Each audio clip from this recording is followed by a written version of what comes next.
Bonsoir ou rebonsoir. Alors, ces derniers temps, le travail, ça a repris. Hein. La vache. Hein. Comme il pleut pas, vous savez, on a un problème, hein, il pleut plus. Donc on va avoir Enfin, si ça continue comme ça jusqu'à l'été prochain, normalement, je pense qu'il va se remettre à flotter au mois de juillet, vous allez voir. Au mois de juillet, il y a des chances. Hein. En ce moment, c'est souvent comme ça. J'avais fait une vidéo là-dessus, d'ailleurs. Parce que je pense que le soleil tape énormément sur l'Atlantique nord, et donc il génère des nuages, et l'anticyclone des Açores, la force de Coriolis, hein, nous renvoie cet excédent de nuages. Et il y a des gens qui disent « Oh, ben non, regarde, c'est pas le réchauffement climatique, il pleut. » Bah si, les nuages, ils sont générés par le soleil, hein, souvenez-vous. Donc, là, s'il se met pas à pleuvoir, on va voir, enfin, on aura loupé notre dernière chance de reboiser. Vous voyez, j'ai fait une vidéo il y a très longtemps, enfin il y a très longtemps, il n'y a pas très longtemps, il y a à peu près 2 ans, j'avais fait une vidéo là-dessus, notre dernière chance, je crois qu'elle s'appelait, je suis pas sûr.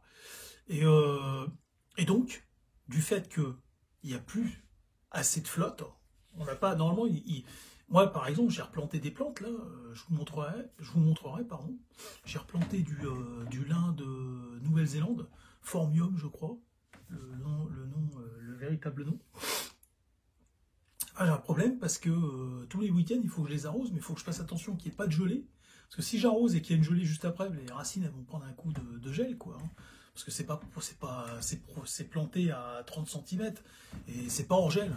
C'est pas hors gel. D'autant plus que j'ai mis un substrat de sable j'ai fait un mélange de sable et de la terre que je fabrique moi-même. Criblé amandé, je crois que c'est comme ça qu'on appelle ça. Et le froid pénètre assez facilement cette terre tant qu'elle est pas tassée encore, tant que les vers de terre, les petites bêtes, elles n'ont pas fait leur œuvre. Tant que la nature n'a pas fait n'a pas fait sa petite opération, quoi, et ben la terre, enfin, les racines sont vulnérables. Enfin voilà. Et moi, ce qu'il faudra, c'est qu'il pleuve pour justement comprimer cette terre. Et qui est ce processus naturel en fait pour que la terre soit comprimée et que ce soit déjà protégé du gel. Et le problème c'est comme il ne pleut pas depuis des semaines, et quand il pleut, c'est des petites averses, hein. Ces petites averses qui pénètrent pas. Je vous assure, hein, il va pleuvoir le lendemain, même s'il a plu le matin, l'après-midi, le terreau, le mélange de la terre que j'ai fabriquée là, elle commence déjà à sécher, parce que c'est pas de la terre qui est naturelle, et elle commence déjà à sécher. Et donc du fait, pourquoi je vous raconte ça, parce que du coup dans le BTP, on se met à travailler énormément, plutôt que prévu, donc le boulot repart en ce moment. Le boulot repart. Alors je vous dis pas, c'est le serpent qui se mord la queue, parce qu'en plus, nous, dans le BTP, quand on s'excite, eh ben on génère de la poussière, et ça arrange pas, si vous voulez, ça arrange pas ce monde. Hein, parce que le fait qu'on détériore le monde, ça permet au BTP de pouvoir travailler plus, et plus le BTP travaille, et plus il détériore le monde. Vous voyez, le cercle vicieux dans lequel l'humanité s'est elle-même coincée. Et donc, de ce fait, ces derniers temps, je travaille beaucoup. Normalement, je travaille pas autant au mois de mars. Hein, mais là, au mois de mars, normalement, on a de la bouillasse, on a de la boue. Vous voyez, parce que c'est la fin de l'hiver, il gèle un peu moins, il flotte, et donc on a beaucoup de boue. Et donc, en général, au mois de mars, on a pas mal d'intempéries, des chantiers qui sont... Mais là, non. Bon, je vais pas m'en plaindre, hein, je bosse. C'est pas ce que je dis, mais du coup, je suis fatigué. Et alors, moi, comment expliquer ça? Je passe beaucoup de temps, je fais des grosses amplitudes en ce moment, et je passe beaucoup de temps, plus de temps au travail que dans ma vie privée. Croyez-moi, les week-ends passent vite. Et donc, toutes les tranches de vie, enfin, toutes les interactions que j'ai en ce moment, c'est beaucoup sur la route, au volant. Au volant. Donc, très peu au centre commercial, parce que j'ai même pas le temps d'y aller. C'est ma compagne qui va. Et, enfin, il lui arrive aussi des trucs. Hein. Moi, elle me dit pas tout, elle, parce qu'elle est gentille, c'est une belle personne. C'est pas comme moi. Moi, je suis méchant parce que je dis la vérité. Vous voyez ce que je veux dire ou pas? C'est ça, aujourd'hui, en 2025. Quelqu'un qui dit la vérité, c'est quelqu'un qui est méchant. C'est un facho. Moi, je suis un facho, voilà, parce que je dis la vérité. Voilà. Et donc, ces derniers temps, mais d'ailleurs, j'ai reçu un coup de... Non, j'ai appelé parce que j'ai reçu une lettre. Ça, c'est une tranche de vie. Hein. J'ai reçu une lettre il y a une semaine, et parce que je cotise pour une grande enseigne, et donc je cotise 10 euros par an. C'est une espèce d'assurance. Et puis comme je n'achète quasiment plus rien chez eux, maintenant je commande souvent par Amazon, parce qu'il y a plus de choix. Bon, en même temps, je commande pas non plus tous les jours, hein, faut pas déconner. Hein. C'est pas moi qui fais tourner Amazon. Hein. Amazon, là je vais commander des drapeaux à la fin du mois, mais enfin c'est pas moi qui fais tourner Amazon, hein, je vous rassure. Je commande chez eux une fois tous les trimestres, un truc tous les trimestres. Enfin ouais, bref. Et donc du coup j'ai téléphoné pour résilier.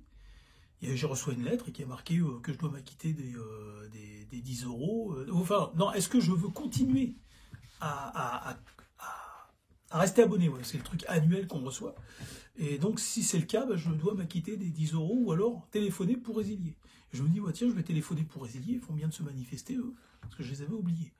On ne voit même pas les prélèvements, on n'y fait même plus attention. Quoi. Et je téléphone, et là, je tombe sur un maghrébin, Fouad, je crois qu'il s'appelait, il me semble.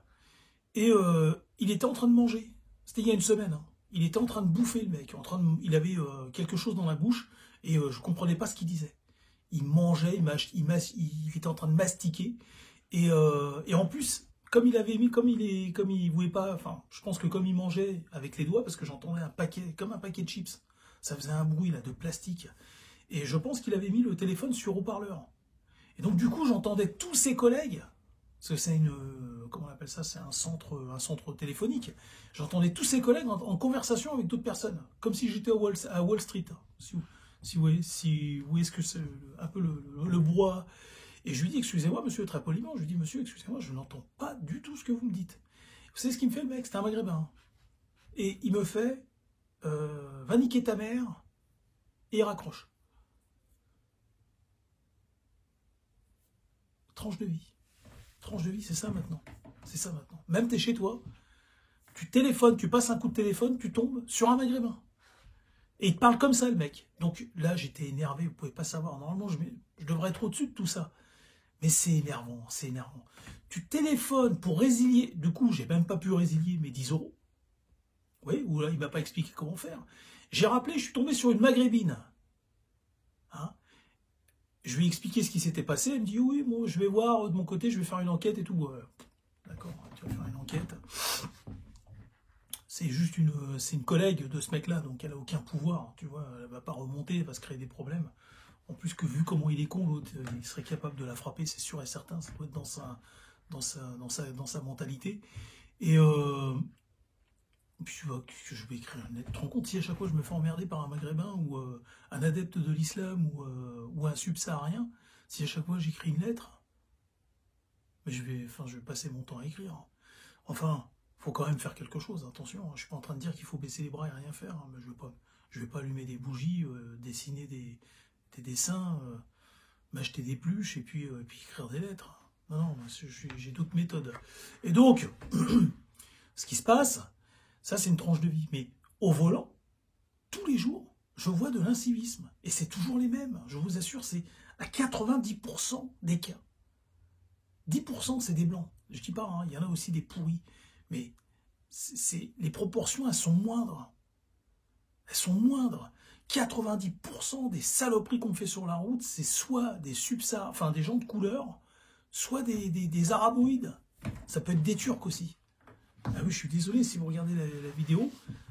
Les artisans, vous savez, les artisans turcs, dans leur fourgonnette et tout, là. Souvent, ils vous font des saletés sur la route. Hein. Je dis pas que c'est tous les Turcs, mais souvent, hein, c'est assez récurrent. D'ailleurs, dans l'ensemble, les artisans, même quand ils sont blancs, hein, malheureux, hein, si vous êtes artisan et que je vous avais déjà assaisonné les artisans hein, dans une autre vidéo, les artisans, les rois de l'incivisme avec leur fourgonnette, hein, leur utilitaire. Hein. Et ouais, hein, et ouais. Et l'artisan, le seul moment où il se tient correctement sur la route, enfin entre guillemets correctement, où il roule, il respecte les vitesses, les limitations de vitesse, c'est quand il est en train de regarder un SMS sur son téléphone. Véridique, moi je suis dans le camion, je vois tout. Hein. Je suis perché à 3,50 m de haut. Hein. Je vois tout. Je vois tout.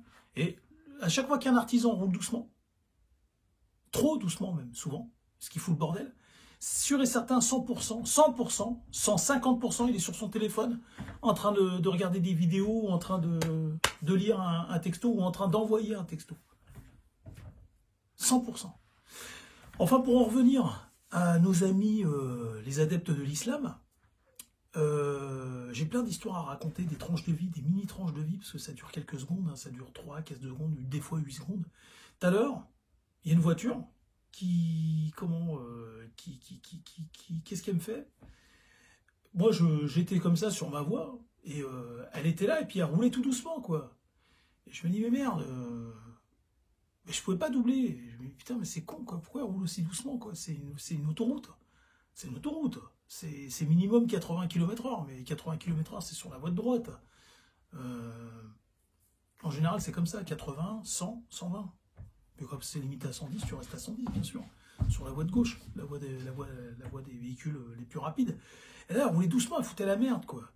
Et je fais des petits appels de forme, mais pas... Je voulais pas la brusquer, tu vois. Enfin, vous voyez, je voulais pas jouer un peu le macho. Et à un moment donné, finalement, elle se rabat. Et elle allait complètement à l'ouest. Donc elle faisait chier tout le monde depuis je sais pas combien de temps. Et madame, elle savait pas où elle allait. Et ça, c'est récurrent. Quoi d'autre encore? Pareil, encore une maghrébine.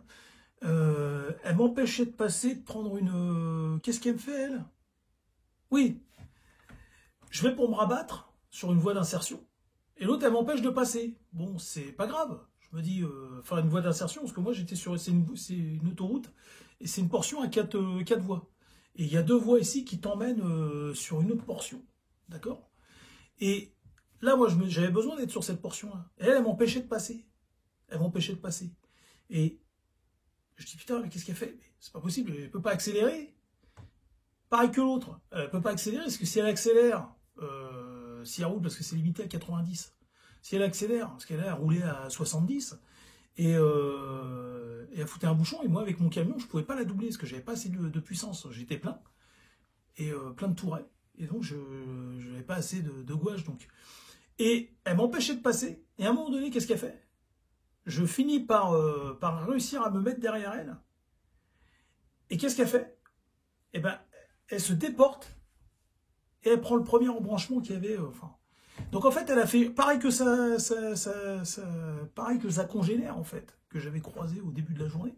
Et c'est récurrent en fait avec ces gens-là. C'est du n'importe quoi sur la route. La plupart du temps, c'est n'importe quoi. Ils sont tout le temps au téléphone. Tout le temps au téléphone. Tu les vois, ça roule pas. Tu te dis mais pourquoi ils roulent pas? Bah, ils sont au téléphone en train d'envoyer un texto ou en train de téléphoner. Elles ont le machin et puis elles se mettent le téléphone ici, là, vous savez, ça tient tout seul. C'est tout le temps, tout le temps, tout le temps. Et systématiquement, ils vous empêchent d'aller sur votre voie à vous, ils vous en empêchent.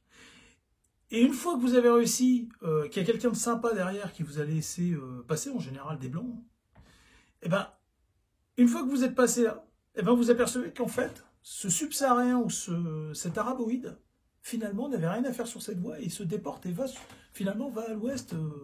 Donc en fait, finalement, ils font chier tout le monde.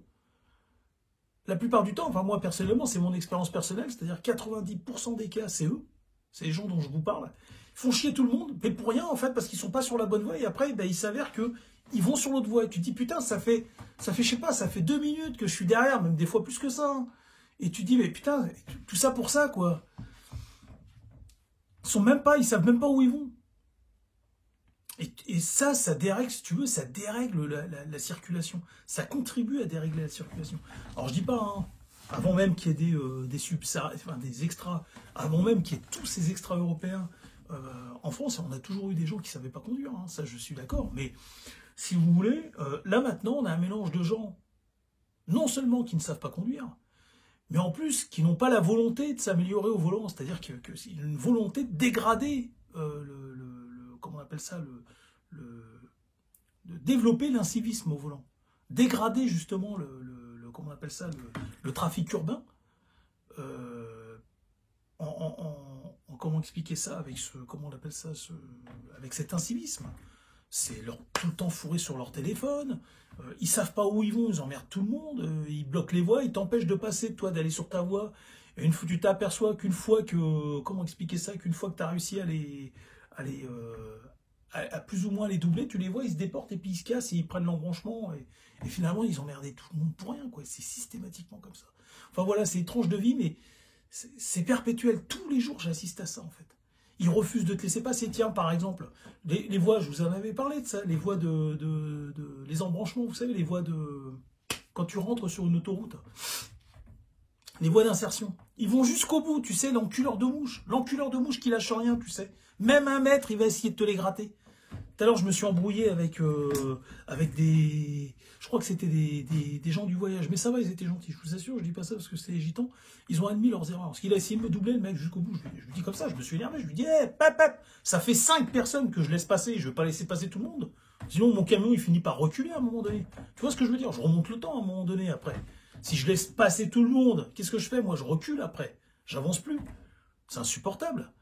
Donc, mais il a compris, le mec. Il me dit, je lui ai dit, j'ai gueulé, puis je lui ai dit, 5 personnes que j'ai laissé passer avant toi, ça fait 5 personnes que je laisse passer haut. Je suis pas à la cour des miracles. Et donc il a compris, puis il a lâché l'affaire, et puis il est passé derrière moi. Mais systématiquement, la quasi-totalité du temps, ce sont des araboïdes et des gens de couleur qui essayent de me gratter, et qui essayent de gratter, et de passer devant tout le monde. C'est en eux, quoi. C'est en eux, faut qu'ils le fassent. Au lieu de se mettre derrière, tu vois. Non, faut qu'ils aillent, tu sais, ils se croient, ils se prennent pour le nombril du monde. C'est une pathologie mentale, hein, je vous assure que j'ai fait une vidéo là-dessus. Que nous cachent les pouvoirs publics? Il y a un problème sanitaire en France. Vous voyez ce que je veux dire? Enfin, sanitaire, c'est-à-dire que on a des malades qui sont parmi nous. On a des millions de malades parmi nous, quoi. Des gens qui souffrent de graves pathologies. Des sociopathes, quoi. Qui ne pensent qu'à eux, ne voient qu'eux. Et c'est pareil sur le, comment on appelle ça, comment on appelle ça, ils ne vous laissent jamais passer. Des fois, quand vous voulez vous insérer, eh ben vous apercevez, ils vous laissent pas passer. La plupart du temps, ils vous laissent pas passer, ils font semblant de pas vous voir. Tout à l'heure, il y a, ah bah oui, tiens, pas plus tard que tout à l'heure, il y en a un qui me l'a fait le coup, ça devait être un maghrébin, je pense qu'il avait une barbe comme ça. Soit c'était un pakistanais, soit un maghrébin, mais je pense que c'est un maghrébin assez foncé. Parce que vous savez que les maghrébins, il y en a des clairs, il y en a qui sont plus clairs que d'autres, et puis il y en a des fois, ils sont foncés. Mais c'était un maghrébin, j'en suis sûr, un gros. Et j'étais sur ma voie, lui était sur une voie de trucs. Je laisse passer une voiture, une autre. Lui, il vient, je le voyais dans le rétro, il essayait de me forcer. J'ai accéléré, et moi, je suis prêt à toucher même la bagnole, hein, c'est pas un problème. Parce que croyez-moi, si on touche, vous inquiétez pas. Et donc, je sais qu'il faut rien faire et tout, faut pas être violent et tout, mais à un moment donné, tu peux plus. Et donc, c'est pour ça, moi, je dis circonstances atténuantes à Florian, parce que les policiers le voient, ça. Tous les jours, ils en entendent des vertes et des pas mûres. Et ils savent qui c'est. Ils savent qui c'est. Ils connaissent les statistiques. Ils les connaissent. Et quand ils rentrent chez eux, ça les mange. Ça les mange. Ça les mange. Les vrais flics, je vous parle. Les vrais flics. Les vraies forces de l'ordre. Que ce soit des gendarmes ou des trucs. Je vous parle des vrais, hein. Je vous parle pas des faux. Parce que le mec qui va minimiser c'est des forces de l'ordre et que tu minimises ça, c'est que t'es pas fait pour être force de l'ordre. Tu peux pas être insensible à ça. Et donc, le mec essaie de me doubler, de me la faire à l'envers. J'ai accéléré, après il était là comme ça, je lui ai fait, qu'est-ce qu'il y a? Qu'est-ce qu'il y a quoi? Commence à me connaître, vous savez que je suis un peu nerveux, quoi. Et enfin, nerveux, je suis pas nerveux, mais j'en ai marre. Tant va la queue à qu'à la fin elle se brise. Moi, j'en ai marre. Voilà, j'en ai marre. Des fois, je laisse pas passer. Je décide que ça ne passera pas, et je ne laisse pas passer. Et le gars, il a vu que j'étais un jusqu'au boutiste, et que j'étais prêt à en venir aux mains. Et je l'ai regardé comme ça, il était en train de me... J'étais comme ça. Qu'est-ce qu'il y a? Qu'est-ce qu'il y a? Ferme ta gueule, j'ai ouvert la fenêtre. Qu'est-ce qu'il y a? Qu'est-ce qu'il y a quoi? Après, il était là comme ça, il fait, oh, t'es fou, ouais, ferme ta gueule. Gros porc. Excusez-moi, j'ai rien contre les gros, hein, vous savez. Mais enfin, lui, il était gros, tu vois, gros flasque, quoi, tu vois. Tu sens qu'il y a du KFC là-dedans, quoi. Bah, c'est pas gentil pour l'enseigne KFC, parce que si t'en manges modérément, normalement, c'est sûr, le KFC. Hein. Normalement, c'est les riches qui ont les moyens de manger tous les jours là-bas. Hein. Attention. Hein. Moi, j'y mange qu'une fois par an. Cette année, je crois que j'y ai même pas été. Et mais il était gras, le mec. Gras comme tout. Hein. Et enfin, bref. Il a essayé de me doubler salement. Tranche de vie au volant. Ça ne s'arrête jamais. Tout le temps, systématiquement. Et ça va aller de mal en pire. Ça va être c'est exponentiel. Exponentiel. C'est-à-dire que là, ça m'arrive en moyenne 2-3 fois par semaine. Des altercations violentes comme ça. Et c'est pas moi qui déclenche, hein. Moi je ne fais que me défendre. Parce qu'ils ont une conduite dégueulasse sur la route. Et mais bientôt, ça sera, je sais qu'un jour viendra, ça sera 2 fois par... Là, j'ai été dans le 93, c'était quand? C'était vendredi dernier. Oh, ils se garent en double fil, ça se gare comme des porcs, tu te demandes où est-ce qu'il est, le mec. Je suis désolé pour les Turcs, hein, à un moment donné, un camion, comme moi, un camion grue, un 6x4, garé, mais comme un porc, le mec, en plein milieu de la route, on pouvait pas passer. Juste en face, un mec, DHL, c'était un maghrébin, il était garé comme un porc aussi, et donc l'autre était garé là, l'autre était garé là, moi j'ai essayé de passer, du coup j'ai bloqué tout le monde, on était obligé d'attendre que le mec de DHL revienne, à un moment donné, bah, le conducteur du camion qui s'était garé comme un porc n'importe où, dans un virage en plus, enfin bref, et on a foutu un bordel, enfin moi j'ai rien foutu du tout, c'est eux quoi, c'est la catastrophe, c'est la catastrophe. Bon, je vous quitte sur ces bonnes paroles, et je vous dis à bientôt. Bonne nuit.